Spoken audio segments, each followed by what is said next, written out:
الرحيم maanta aniga iyo maareeyaha tiyaatarka iyo agaasimaha guud maareeya ku-xigeenka iyo agaasimayaal wasaaradda warfaafinta dhaqanka iyo dalxiiska waxaanu soo booqanay marwo baxsan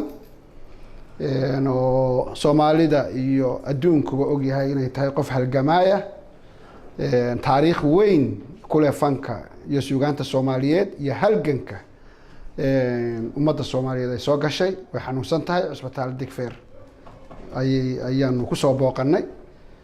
kolley talooyinka dhakhtarku uu nasiiyay oo ay ku jirto in dhakhtar dibadda loo qaado ayaanu ku shaqeyn doonaa sidoo kalena waxaanu warkeeda gaarsiin doonaa madaxweynaha iyo ra'iisul wasaaraha insha Allah ta'ala way ka warhayaan kulankan aanu maanta u nimidna way og yihiin laakiin inaanu haddana xaaladeeda warbixin ka siino maamo waa qof qiimo leh dalkan Soomaaliya qiimo ku leh dadkan Soomaaliya u halgamay nafteeda iyo dhiigeeda iyo xooggeeda siisay baa tahay bilada ku qaadatay qaranka Soomaaliyeed